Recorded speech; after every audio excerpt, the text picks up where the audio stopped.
Hello friends, welcome once again. हम carbon and its compound के part 3 तक पहुंच चुके हैं। तो इस टॉपिक को आगे शुरू करते हैं और भी केमिकल रिएक्शंस और इनके बारे में, इनके टेक्निकल्स और क्या क्या टर्म्स हैं, इसको थोड़ा समझते हैं। ठीक है, तो लेट्स स्टार्ट। अगर हम बात करेंगे तो पहली चीज कि हम क्या कर रहे हैं, chemical properties of carbon compounds. एक चीज ये इंपॉर्टेंट है, आप समझिएगा कि जो कार्बन एंड इट्स कंपाउंड है ना, जब आप बड़े क्लास में जाओगे तो ये ऑर्गेनिक केमिस्ट्री में होता है। और ऑर्गेनिक केमिस्ट्री की खास बात क्या होती है कि पहले आप इनके क्या पढ़ते हो, पहले उस मॉलिक्यूल की प्रिपरेशन पढ़ते हो, फिर उनके फिजिकल प्रॉपर्टीज पढ़ते हो, फिर उनकी केमिकल प्रॉपर्टीज पढ़ते हो। तो जनरली जब हम कार्बन एंड इट्स कंपाउंड की बात करेंगे तो उसी तरीके का पैटर्न यहाँ पे भी देखने को मिलेगा। जैसे पहला रिएक्शन आपको देखने को मिल रहा है कंबोशन। कंबोशन का मतलब कि हाइड्रोकार्बन मतलब कार्बन एंड इट्स कंपाउंड का इन द प्रेजेंस ऑफ ऑक्सीजन इनका जलना। तो पहली चीज देखो कि अगर मेरे पास कार्बन है, प्योर कार्बन मतलब बस कार्बन है, और कार्बन और ऑक्सीजन मतलब O2 इनके प्रेजेंस में, कार्बन और ये ऑक्सीजन इनके प्रेजेंस में जब ये बर्न हो रहा है तो क्या निकाल रहा है, कार्बन डाइऑक्साइड प्लस हीट। मतलब ये रिएक्शन क्या होगा, एक्सोथर्मिक रिएक्शन होगा। लेकिन इसके कंपैरिजन में तुम देखोगे कि अगर हाइड्रोकार्बन है, हाइड्रोकार्बन का मतलब कि कार्बन और हाइड्रोजन की बाइंडिंग्स मतलब CH4 हुआ और प्लस इसका ऑक्सीजन के प्रेजेंस में बर्न होएगा, तो इसमें क्या निकलेगा, कार्बन डाइऑक्साइड प्लस वाटर और प्लस क्या निकलेगा, हीट। मतलब कि अगर प्योर कार्बन है तो उसमें से वाटर मॉलिक्यूल बाहर नहीं निकलेगा, लेकिन अगर कोई हाइड्रोकार्बन है तो उसमें से कार्बन डाइऑक्साइड, हीट भी निकलेगा और वाटर भी निकलेगा। दोनों रिएक्शन एक्सोथर्मिक है। डिफरेंस ये है कि यहां पे क्या निकल रहा है भाई, पानी। पहली चीज है। सेकंड इंपॉर्टेंट पॉइंट कि अगर मेरे पास कोई अल्कोहल है, मतलब हाइड्रोकार्बन और ऑक्सीजन यहां पे लगा हुआ है, CH3 CH2OH, क्या लगा हुआ है, CH3 CH2OH, और ऑक्सीजन के प्रेजेंस में हो रहा है, तो सेम यहां पे भी कंडीशन होएगी कि कार्बन डाइऑक्साइड, वाटर और हीट और लाइट बाहर की तरफ निकलेगा। द ओनली डिफरेंस इज कि अगर प्योर कार्बन है तो उसमें वाटर बाहर की तरफ नहीं निकलता। और ये रिएक्शन आप लोगों ने देखा भी होगा, जब भी आप अपनी गाड़ी से ट्रैवल करते हो तो आपके आगे वाली जो गाड़ी होती है ना, उसके साइलेंसर पाइप से या जो आउटलेट पाइप है वहां से देखोगे वो चलती भी रहेगी और उसमें ड्रॉप वाइज वाटर भी निकलता रहेगा। तो सेम रिएक्शन वहां पे भी हो रहा है कि वहां पे हाइड्रोकार्बन है और वाटर का फॉर्मेशन हो रहा है। नाउ नेक्स्ट इंपॉर्टेंट पॉइंट कि अगर मेरे पास सैचुरेटेड हाइड्रोकार्बन है तो सैचुरेटेड हाइड्रोकार्बन क्लीन फ्लेम निकालता है। मतलब क्लीन फ्लेम निकालता है मतलब कि उसमें कोई भी किसी भी तरीके की ड्रिजलेंस या कहीं भी कुछ ऊपर नीचे नहीं होता है, क्लीन फ्लेम होता है। और हम देखेंगे वाइल ब्लैकिश स्मोक की तरफ, मतलब ऊपर की तरफ ब्लैकिश स्मोक निकलता है, और दिस रिजल्ट अ सूटी deposit on a metal. Generally हम देखते हैं हमारे किचन में जो हमारा एग्जॉस्ट पाइप है वहां पे ये सूटी डिपॉजिट या इस तरह के डिपॉजिट आपको देखने को मिलते हैं। तो हमारे पास अगर लिमिटेड सप्लाई ऑफ एयर होए तो इनकम्प्लीट कंबशन होता है, ठीक है ना। इवन सैचुरेटेड हाइड्रोकार्बन्स गिव सूटी flames. Limited supply of oxygen का मतलब क्या है कि जैसे सपोज करो कि अगर मेरे पास कोई भी सैचुरेटेड हाइड्रोकार्बन है, जैसे CH4 है और प्लस ऑक्सीजन है, तो हमारे पास क्या होगा कि कंप्लीट कंबशन होगा, तो कार्बन डाइऑक्साइड, वाटर और प्लस हीट निकलेगा। Carbon dioxide plus water plus heat और लाइट निकलेगा। लेकिन अगर कहीं लिमिटेड सप्लाई ऑफ ऑक्सीजन, मतलब ये ऑक्सीजन की कहीं कमी हो जाए, तो बेसिकली क्या होगा कि ये CH4 जब लिमिटेड सप्लाई, ये लिमिटेड होगा, तो कार्बन मोनोऑक्साइड बनाना शुरू करता है, CO बनाना शुरू करता है। जनरली ये चीज कब बनती है, जब बहुत ज्यादा हैवी ट्रैफिक कहीं पे हो जाए, कारों का कहीं बहुत ज्यादा जमावड़ा हो जाए और सारी गाड़ियां इग्निटेड हैं, ऑन है, इंजन चल रहा है, तो वहां पे उस एरिया में लोकली क्या होता है, बहुत ज्यादा कंबशन की वजह से हमारे पास कई बार ऑक्सीजन की उस लोकल एनवायरनमेंट में कमी हो जाती है और कार्बन मोनोऑक्साइड का फॉर्मेशन होना शुरू हो जाता है। तो उसको हम बोलते हैं इनकम्प्लीट कंबशन।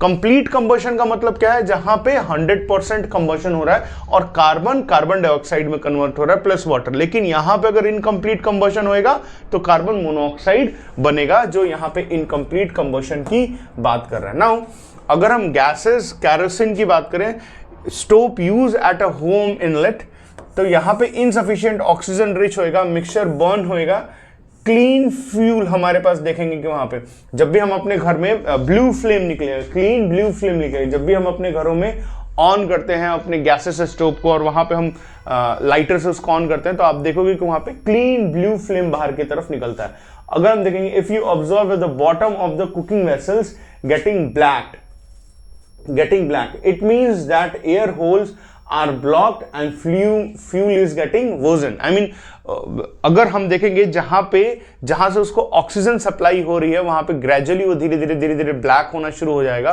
तो वहां पे क्या देखने को मिलेगा कि जब वो ब्लैक होएगा तो वहां पे इनकम्प्लीट कंबशन होना शुरू हो जाता है और फ्यूल जो आपका गैसेस स्टोव है उसकी इफिशियंसी में कमी आ जाती है। तो that's what they have explained about it.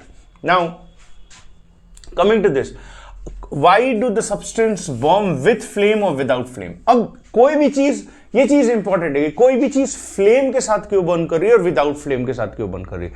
तो याद रखना, अगर कोई भी कंबस्टेबल गैस हो ना भाई, कोई भी कंबस्टेबल गैस हो, तो गैसेस एक्सकेप करती हैं, वोलेटाइल गैसेस हैं और वो एक्सकेप कर रही हैं। तो अगर उसको तुमने इग्नाइट कर दिया तो वो हमेशा किससे जाएगी? फ्लेम से जाएगा। अगर याद रखना, कोई भी कंबस्टेबल गैसेस हो, जैसे हम एलपीजी की बात करते हैं या हमारे सीएनजी गैसेस जो हम गाड़ियों में फिल कराते हैं, कोई भी गैसेस हो, अगर उसमें कंबशन टेंडेंसी है और उसको आपने इग्नाइट किया तो वो फ्लेम के साथ जाएगा। लेकिन अगर उसके अंदर, अब जैसे हमारे पास क्या है, कोई सॉलिड मटेरियल का मतलब कि हमारे पास कोयला हो गया, ठीक है ना, या हम गांव में यूज करते हैं उपले हो गए, तो उसको जब हम बर्न करते हैं तो इनिशियली क्या होता है, वो उसमें फ्लेम आती है और फिर ग्रेजुअली क्या हो जाता है, उसका फ्लेम खत्म हो जाता है। मतलब क्या है कि उसके अंदर जैसे आप उसको ऑन करेंगे या जैसे वो हीटअप होएगा तो उसमें जो गैसेस हैं, जो वोलेटाइल है, जिसमें आग लग सकती है, वो ग्रेजुअली क्या होगा, इवापोरेट करना शुरू करेंगे जैसे जैसे टेम्परेचर बढ़ेगा और फिर वो फ्लेम के साथ एक्सकेप हो जाएगा। और कुछ टाइम इंटरवल आप देखेंगे कि वो बस क्या होएगा, ग्लोइंग, मतलब एक हीट रेडिएशन उससे बाहर की तरफ निकलेगी, वो लाल कलर की अंगीठी की तरह एक्ट करेगा, उसमें से कोई भी फ्लेम बाहर की तरफ नहीं निकलेगा।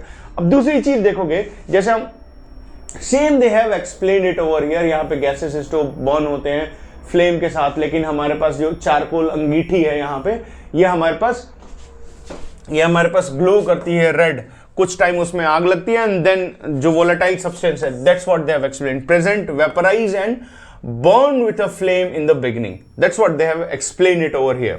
Now coming to the next property, कि अगर हमारे पास कोई भी जैसे कॉपर वायर है, या आजकल सर्दियों का टाइम है, मैंने टोपी भी लगा रखी है, इट मीन्स दैट सर्दियों का मौसम चल रहा है, तो इस केस में अगर हम अपने घर में जैसे हम ऑन करते हैं अपना जो एयर वार्मर और वो सारी चीजें जो हम ऑन करते हैं, तो उसमें क्या होता है कि टंगस्टन या कॉपर के फिलामेंट्स लगे होते हैं, तो उसमें से जब इलेक्ट्रिसिटी पास होती है तो उसको एक सर्टेन रेजिस्टेंस फेस करना होता है और वो क्या होता है, रेड हॉट ग्लो करना शुरू कर देता है। और फिर उसके पीछे फैन लगा होता है, तो वो जो रेड हॉट ग्लो है, जो रेड हॉट है वो एरिया, उसको वो क्या करते हैं, रेडिएट करना शुरू कर देते हैं एयर के थ्रू। तो धीरे धीरे जो कमरा है वो क्या होता है, गर्म होना शुरू हो जाता है। तो that's what they are saying कि हमारे पास क्या होता है, ट्राई करेंगे कॉपर वायर जो होगा, stove, gas stove observe it coloured होगा, you have seen incomplete combustion, यहाँ पे soot with carbon,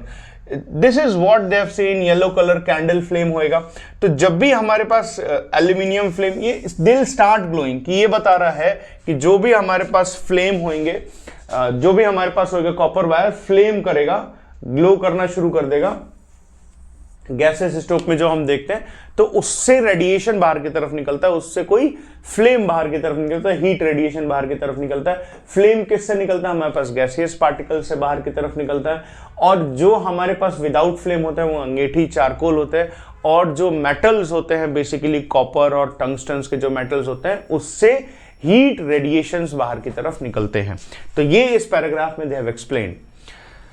now coming to this कि फॉर्मेशन ऑफ कोल पेट्रोल, भाई ये क्लास 8 to 8 में भी कई बार बताया जाता है बच्चों के, हमारे पास कोल पेट्रोलियम, इसका फॉर्मेशन कैसे होता है, उसमें एक्सप्लेन किया हुआ है। तो ये एक जियोलॉजिकल साइकिल के बारे में बताता है, जियोलॉजिकल प्रोसेसेस के बारे में। होता क्या कि जितने भी एक टाइम में जितना भी हमारे पास फ्लोरा एंड फोना था, मतलब कि बहुत ज़्यादा प्लांट थे और जीव जंतु थे, तो ये एज्यूम किया जाता है कि हो सकता है उस टाइम पे अर्थक्वेक आया हो, या हो सकता है कि वॉल्केनिक इरप्शन हुआ हो, या कुछ इस तरीके की चीज़ें हुई हो जिससे वो जितना भी बायोमास है, बायोमास का मतलब पेड़ पौधे ये सारी चीज़ें अर्थ क्रस्ट के नीचे दबे रह गए, मिलियंस ऑफ ईयर्स वो इस तरीके से दबे रह गए, और विथ ह्यूज उसके ऊपर प्रेशर बढ़ा जिससे टेम्परेचर बढ़ा, और ये सारा प्रोसेस एब्सेंस ऑफ ऑक्सीजन में हुआ।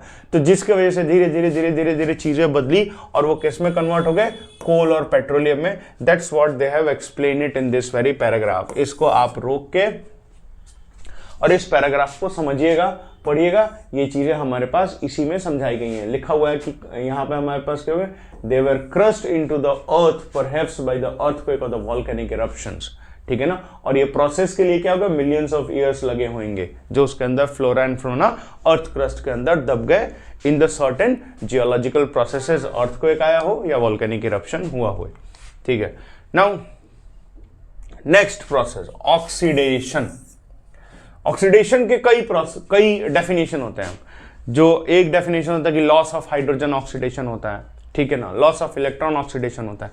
लेकिन आपके लेवल पे जो टर्म ऑक्सीडेशन है, ऑक्सीडेशन का आपके लेवल पे बस एक ही मतलब होगा कि किसी भी केमिकल रिएक्शन में अगर कोई स्पीसीज गेन ऑफ ऑक्सीजन करेगा तो उसको हम क्या बोलेंगे, ऑक्सीडेशन। क्या बोलेंगे, गेन ऑफ ऑक्सीजन करेगा तो उसको हम क्या बोलेंगे, ऑक्सीडेशन बोलेंगे। क्लियर है। तो यहां पे लिखा हुआ कि oxidation reaction in this chapter, हमने पहले भी पढ़ा हुआ है, शायद फर्स्ट चैप्टर में पढ़ा हुआ है।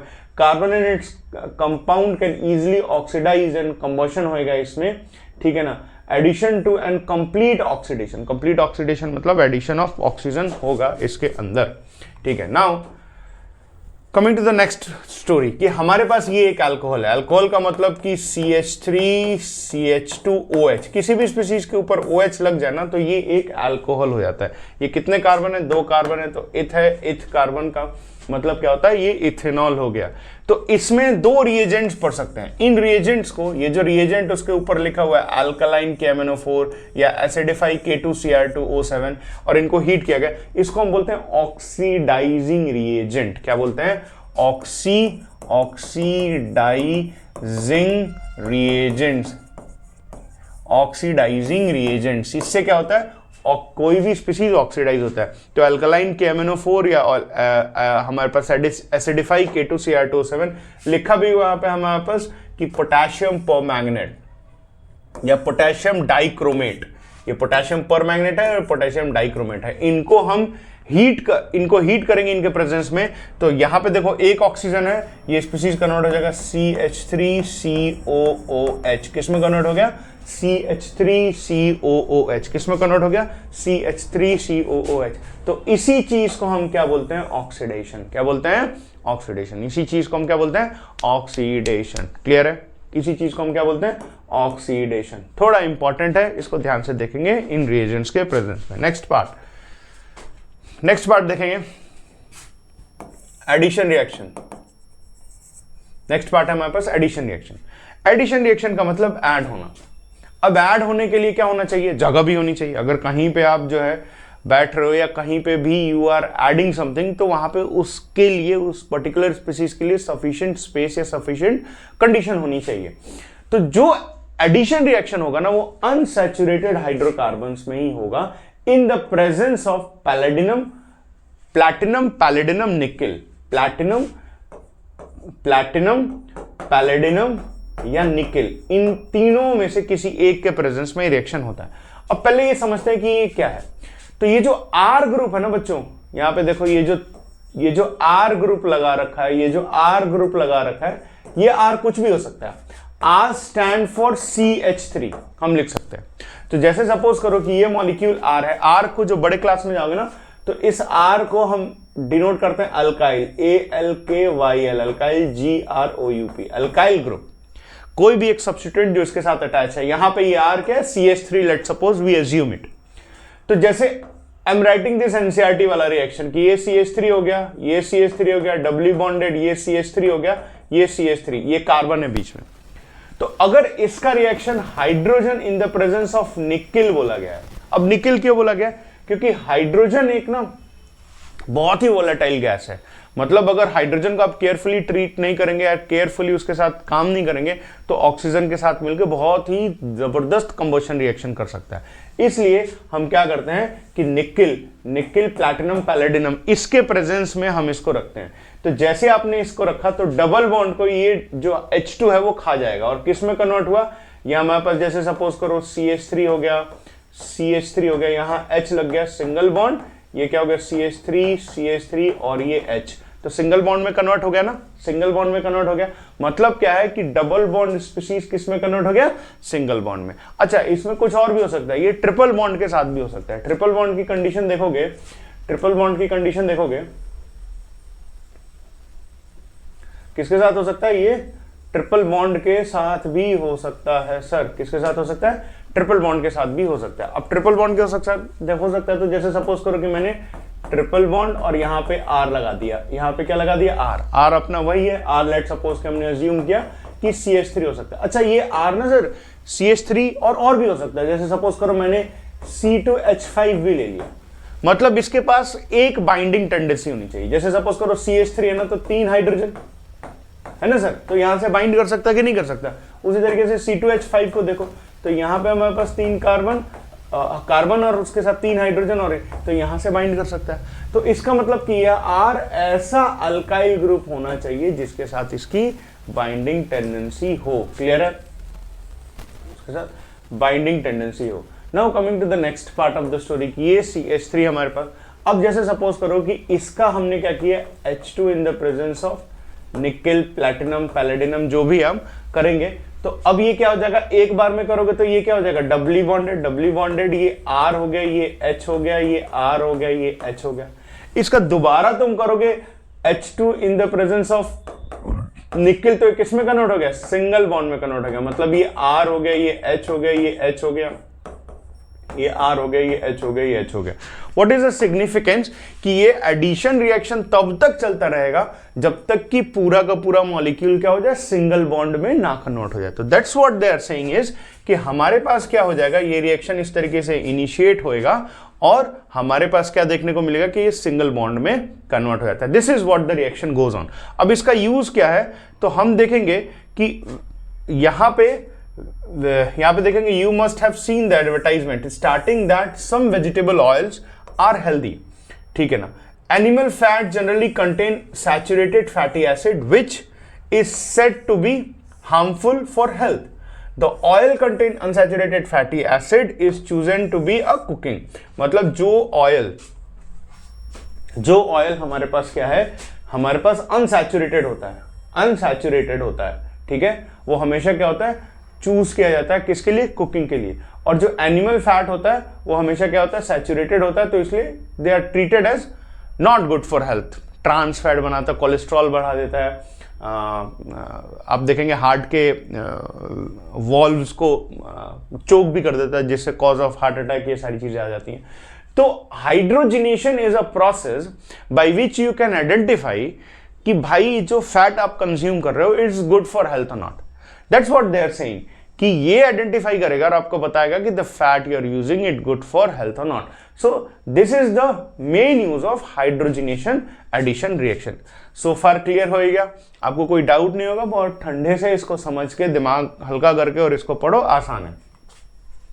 Now coming to the next, अब बात करते हैं सब्स्टिट्यूशन रिएक्शन की। तो सब्स्टिट्यूशन रिएक्शन क्या होता है, व्हाट इज सब्स्टिट्यूशन? तो सब्स्टिट्यूशन का मतलब क्या होता है कि जैसे सपोज करो क्रिकेट में लोग प्लेइंग 11 का स्क्वाड है, तो उसमें से कोई एक बंदा ठीक नहीं खेल रहा है। अभी recently Shubman Gill has been dropped और उसके जगह पे ईशान किशन को लेके आए। तो the main thing is that कि उसको ड्रॉप इस करके किया गया क्योंकि वो अच्छा नहीं खेल रहा था और उसके जगह पे रिप्लेस किसको गया, ईशान किशन को, जो डोमेस्टिक क्रिकेट में that very chap is performing really well. तो इसका सबसे इंपॉर्टेंट रिलेवेंस इसके साथ भी है। क्या टेक अवे है, जो मैंने बात अभी इंसिडेंट बताई उससे क्या टेक अवे है? टेक अवे ये है कि जब भी कोई सब्स्टिट्यूशन रिएक्शन होगा तो उसमें से एक स्पीशीज क्या हो जाएगा, बाहर की तरफ निकलेगा और उसकी जगह कोई और लेगा। लेकिन जो जगह लेगा उसके अंदर ये कैपेसिटी होनी चाहिए कि जो सामने वाला उसको रिप्लेस कर पाए। Am I making sense or not? जो जगह लेगा उसके पास ये कैपेसिटी होनी चाहिए कि जो सामने वाला उसको रिप्लेस करे। That is more important, that is more important, that is more important. Clear है? Am I making sense? ठीक है, तो that's what they are saying is कि हमेशा क्या होएगा कि जैसे सपोज करो CH4 है ना भाई, तो CH4 लिया हमने, ठीक है, और ये H है और प्लस Cl2 ऐसा होगा, ये इस रिएक्शन को दिया in the presence of sunlight, सूरज की रोशनी में ही हो जाता है ये रिएक्शन, बहुत ज्यादा एनर्जी की जरूरत नहीं पड़ती, सूरज की रोशनी में आप रखोगे तो जैसे फोटो रिएक्शंस होते हैं जनरली उसी तरीके से रिएक्शंस होता है।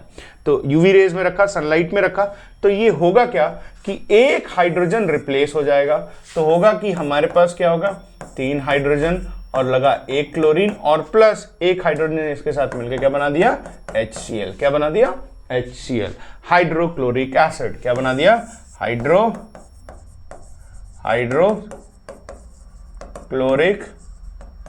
एसिड, क्या बना है hydrochloric acid. That is the important thing which we have to be very clear. Clear है? इंपॉर्टेंट है, इसको हम अपने दिमाग में हमेशा बैठा के रखेंगे कि जनरली हम देखेंगे कि ये जो है सब्स्टिट्यूशन हुआ और CH4 है, इसको क्या किया, इस क्लोरीन ने रिप्लेस किया और HCl बना दिया। ठीक है, that what they are saying, let's read it and what they are saying. ठीक है ना, कोई अगर टेक्निकल टर्म है जो समझ में नहीं आ रहा तो उसको एक्सप्लेन भी करते हैं। Saturated hydrocarbon is fairly and unreactive and inert in the presence of most reagent. मतलब क्या कि जो सैचुरेटेड हाइड्रोकार्बन, मतलब ये CH4, ये इनर्ट है। इनर्ट का मतलब कि किसी रिएक्शन में पार्टिसिपेशन नहीं करता, अपना इनर्ट रहता है, किसी भी रिएजेंट के साथ वो रिएक्ट नहीं करता, इनर्ट रहता है। ठीक है, however in the presence of sunlight, chlorine, hydrocarbon is fastly reacted. अब जैसे क्या किया, इसको हमने किसके प्रेजेंस में लिया, Cl2 और यूवी रेस के प्रेजेंस में, तो ये उसके साथ रिएक्शन कर देता है, जल्दी रिएक्ट कर लेता है, and the chlorine can be replaced by the hydrogen atom 1 by 1। मतलब कि अगर आपने ये रिएक्शन एक बार किया, ठीक है ना, 1 एटम ऑफ Cl2 लिया, तो ये एक बार रिएक्शन करके ये हो जाएगा। आप अगर फर्दर इस रिएक्शन को करने की कोशिश करेंगे तो फर्दर भी ये रिएक्शन हो सकता है। मतलब क्या है कि अगर इसको 2 मोल ले लिया, 2 ले लिया यहां पे, तो क्या हो जाएगा जी, 2 क्लोरीन रिप्लेस हो जाएगा। अगर 3 ले लिया तो 3 क्लोरीन रिप्लेस हो जाएगा और फॉर्मेशन क्या हो जाएगा 3HCl, या 2 लिया तो 2HCl। That's what they are saying is कि इस 1 by 1 वो रिप्लेस हो जाएगा, और इसी को हम क्या बोलते हैं, सब्स्टिट्यूशन रिएक्शन बोलते हैं। क्या बोलते हैं, सब्स्टिट्यूशन रिएक्शन बोलते हैं। बिकॉज 1 टाइप ऑफ एटम और group of the atom take place by another, मतलब एक ने दूसरे को रिप्लेस किया और वहां पे फिर वो बाहर की तरफ चला आया। That's what they are saying. तो ये चीज हम जनरली देखने की कोशिश करेंगे। अब जैसे सपोज करो एक वर्ड आया जो थोड़ा सा इंपॉर्टेंट है यहां पे, कि रिप्लेस होएगा 1 by 1। क्या होगा, ये 1 by 1, 1 by 1 पे टिक करते हैं, एक बार देखते हैं। तो जैसे सपोज करो कि मैंने फिर से CH4 लिया, और अगर मैं 2 मोल Cl2 लूंगा ना, तो प्रोडक्ट क्या हो जाएगा, CH2Cl2 प्लस 2 मोल HCl। समझ में आई बात, समझ में आई बात। ये भी यूवी रेज मतलब सनलाइट के प्रेजेंस में। समझ में आई बात। What is the exactly sense of it, कि अगर तुमने 2 मोल लिया तो ये रिएक्शन 2 बार होगा, अगर 3 लिया तो 3 बार होएगा। ठीक है ना, तो यही इसका इंपॉर्टेंट टेक अवे है। क्लियर है, यही इसका इंपॉर्टेंट टेक अवे है। ठीक है, नाउ नेक्स्ट पॉइंट भी देखेंगे सम इंपॉर्टेंट कार्बन कंपाउंड, जैसे इथेनॉल और इथेनोइक एसिड, इसके बारे में बात करते हैं। इथेनॉल क्या भाई, अल्कोहल है। इथेनॉल बहुत इंपॉर्टेंट है, आजकल तो बहुत सुर्खियों में है कि पेट्रोल में मिलाया जा रहा है, E20, ये सारी चीजें, गाड़ी E20 कंप्लायंस है कि नहीं, मतलब कि 100 ml में 20 ml इथेनॉल है ना, या 1 लीटर में आप देखेंगे तो 200 ml क्या डाला, इथेनॉल। तो इथेनॉल आजकल बहुत चर्चा में है। अब वो है क्या, किस तरीके से उसका यूज करते हैं, किस तरीके से किसी भी हाइड्रोकार्बन और पेट्रोल में ब्लेंडिंग करते हैं, वो इंपॉर्टेंट है। तो this is the topic, commercial importance of the compound. लोग अब चर्चा कर रहे हैं और हम केमिस्ट्री वाले स्टूडेंट्स पता नहीं कब से इसके बारे में जानते हैं और पढ़ रहे हैं। ठीक है ना, तो वी आर बिट अवेयर, है ना। Now properties of ethanol. अब प्रॉपर्टीज ऑफ इथेनॉल क्या बोलता है कि इथेनॉल जो होता है ना, वो क्या होता है, इथेनॉल लिक्विड है किस पे, रूम टेम्परेचर पे, पहला पॉइंट। दूसरा होता है melting and boiling point of the ethanol. इस टेबल दिया हुआ है जिसमें ये मेंशन किया हुआ है। इथेनॉल एक कॉमनली कॉल्ड अल्कोहल है and are active ingredient of all alcohol drink, मतलब जितने भी लोग शराब पीते हैं वो याद रखना कि इथेनॉल पी रहे हैं, है ना। तो दूसरा इंपॉर्टेंट पॉइंट, ये दूसरा important point. In addition because of a good solvent, good solvent का मतलब क्या होता है, सॉल्वेंट गुड होने का मतलब क्या है कि वो अपने अंदर कई लोगों को क्या करता है, मिला लेता है, घुलनशील है, उसके अंदर लोग डिफरेंट सॉल्वेंट मिल जाते हैं। जैसे पानी में आपने नमक ऐड किया तो वो क्या होता है, घुलनशील हो जाता है, जल्दी घुल जाता है, लेकिन अगर शुगर ऐड करो तो वो जल्दी नहीं ऐड होता। तो इसका मतलब कि इथेनॉल एक गुड सॉल्वेंट है, उसमें कई चीजें मिल जाती हैं आपस में। मेडिसिनल पर्पसेज में भी यूज होता है, तीसरा इंपॉर्टेंट पॉइंट, मेडिसिनल पर्पसेज में भी यूज होता है, जैसे कि कफ सिरप और इस सारी चीजों में, मैनी टॉनिक्स में भी यूज होता है। Ethanol is soluble in water to all proportion, पानी के साथ ये आराम से सॉल्युबल हो जाता है, इसीलिए क्या करते हैं, शराब के साथ कुछ थोड़ा सा ऐड करते हैं, या तो सोडा या वाटर, ताकि उसको थोड़ा डाइल्यूट किया जा सके।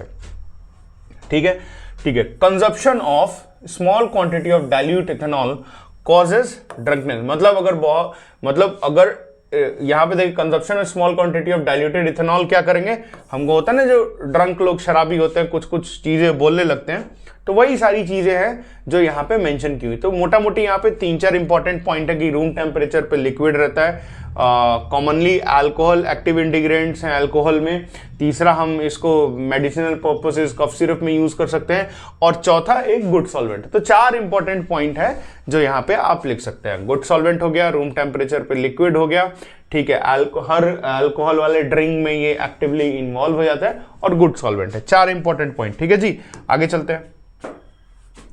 अब देखो कि रिएक्शन ऑफ इथेनॉल्स की बात की तो रिएक्शन ऑफ सोडियम के साथ इसका रिएक्शन कराया गया। तो जब सोडियम के साथ इसका रिएक्शन कराओगे, sodium metal Na, sodium metal, तो जब इसका सोडियम के साथ रिएक्शन कराओगे तो जो OH वाला हाइड्रोजन है, इसके हाइड्रोजन नहीं, ये जो OH वाला हाइड्रोजन है इसको सोडियम खा जाएगा, बाहर निकाल देगा। तो देखो कि alcohol reacts with sodium leading to evolve, उसमें क्या होगा, हाइड्रोजन गैस बाहर की तरफ निकलेगा। When ethanol and other product sodium ethoxide बनाता है, ठीक है, and can recall for a substance product of hydrogen, हमारे पास देखेंगे इसके बारे में। मतलब कि इससे मोटा मोटी आपको क्या पॉइंट समझ में आ रहा है कि हमारे पास हाइड्रोजन गैस निकल रही है और सोडियम इथॉक्साइड इससे बन रहा है। अब देखो ध्यान से कि जैसे सपोज करो इस मॉलिक्यूल को मैंने खोल के बनाया है ना भाई, ये खोल के ऐसे हमने ड्रॉ किया, और ये कार्बन है, सॉरी दो ही कार्बन है, और ये हमारे पास क्या हो गया OH, ऐसा ही है ना जी। इसका रिएक्शन मैंने किसके साथ किया, सोडियम के साथ। किसके साथ किया, सोडियम के साथ। किसके साथ किया, सोडियम के साथ। तो अगर मैंने इसको 2 कर दिया और इसको 2 कर दिया, लेट्स सपोज इसको 2 कर दिया इसको, तो सोडियम क्या करेगा कि ये जो ऑक्सीजन पे लगा हुआ हाइड्रोजन है ना, ऑक्सीजन पे लगा हुआ हाइड्रोजन है, इसको खाएगा। इन कार्बन पे लगे हुए हाइड्रोजन से इसका कोई लेना देना नहीं है, ये किसको खाएगा, इसको। ठीक है, तो जनरली जब ये रिएक्शन होगा तो बेसिकली क्या होगा, CH H H और ये H H ऑक्सीजन के ऊपर नेगेटिव और Na के ऊपर पॉजिटिव हो जाएगा। अब ये भी किसी को समझ में नहीं आ रहा है कि ऑक्सीजन के ऊपर नेगेटिव क्यों होगा, Na के ऊपर पॉजिटिव होगा, तो भाई थोड़ा पढ़ने की जरूरत है। मैं फिर बता देता हूं कि ऑक्सीजन एक ऐसा स्पीसीज है जो इलेक्ट्रॉन देता नहीं लेता है, इसलिए नेगेटिव चार्ज, और सोडियम एक ऐसा स्पीसीज है जो इलेक्ट्रॉन देता है, तो पॉजिटिवली चार्ज। देने से पॉजिटिव चार्ज आता है और लेने से नेगेटिव चार्ज आता है। तो ये हमारे पास है, और इसके बारे में हमने बहुत ही डिस्कशन किया है, तो पीछे के वीडियोस देखना बहुत जरूरी है। तो ये Na पॉजिटिव होता है और इसके साथ बन गया एक हाइड्रोजन गैस, हाइड्रोजन गैस। तो that's what they are saying कि अगर हमारे पास ये अल्कोहल है, मतलब हमारे पास इथेनॉल है, इसका सोडियम के साथ रिएक्शन करेंगे तो सोडियम इथॉक्साइड और हाइड्रोजन गैस बनाएगा।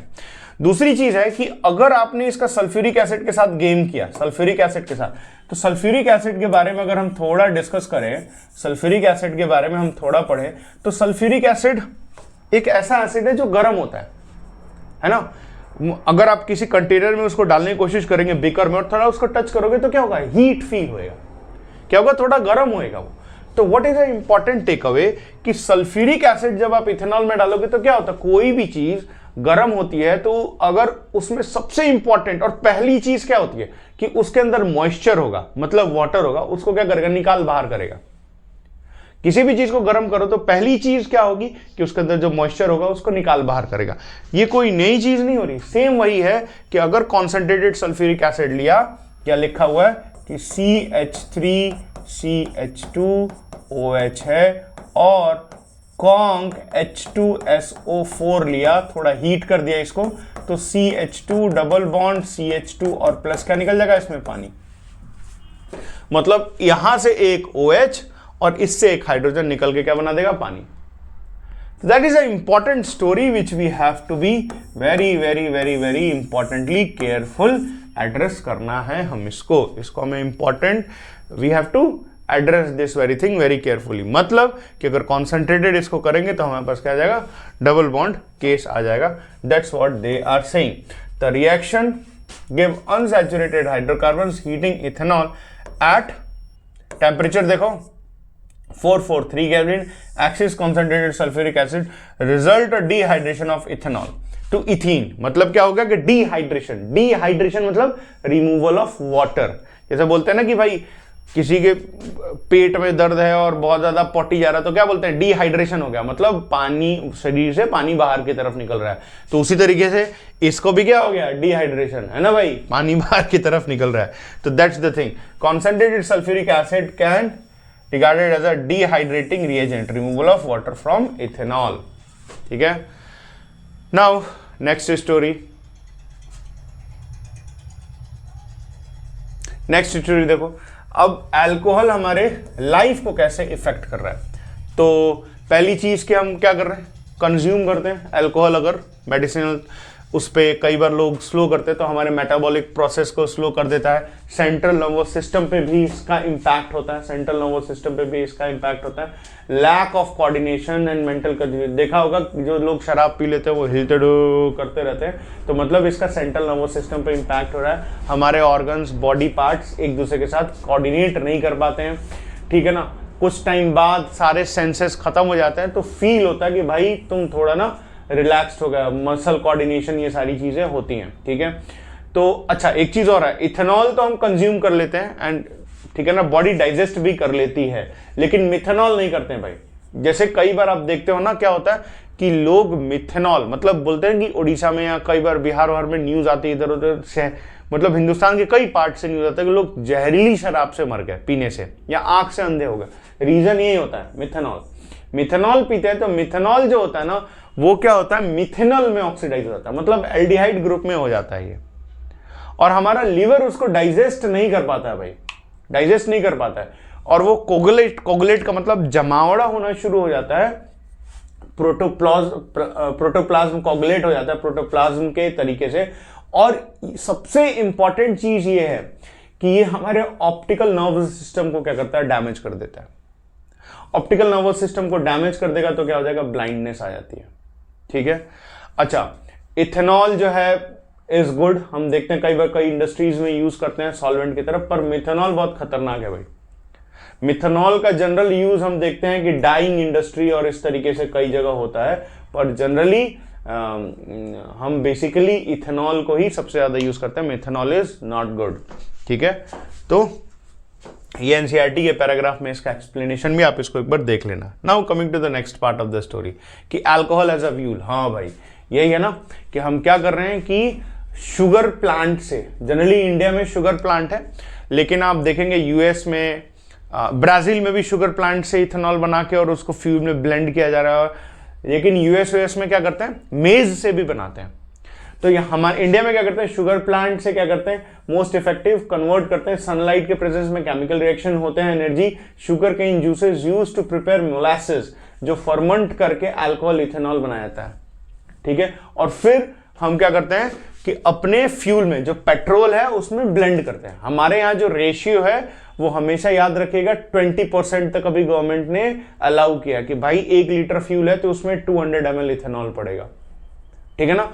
कई कंट्रीज में 100% इथेनॉल भी दिया जाता है, जो फ्लेक्सी फ्यूल करके गाड़ियां आती है उसमें 100% इथेनॉल भी पड़ सकता है, पर इंडिया में अभी E20 कंप्लायंस तक की ही गाड़ियां हैं। तो इथेनॉल मतलब अल्कोहल एक बहुत ही अच्छा फ्यूल है, उससे कार्बन डाइऑक्साइड एटमॉस्फेयर में कम निकलता है और ग्लोबल वार्मिंग की रोकथाम में this is a very very very innovative step. अच्छा, इसके बारे में भी केमिस्ट्री वाले स्टूडेंट्स बहुत पहले से जान रहे हैं, डिस्कशन इसका अब हो रहा है, ठीक है। नाउ अब इसके आगे की जो कहानी है वो हम नेक्स्ट पार्ट में डिस्कस करेंगे। इन वीडियोस को ध्यान से देखिएगा और धीरे करके आपको हर वीडियोस ग्रेजुअली मिलती रहेंगी टॉपिक्स में। So thank you, do support us and thank you for your precious time.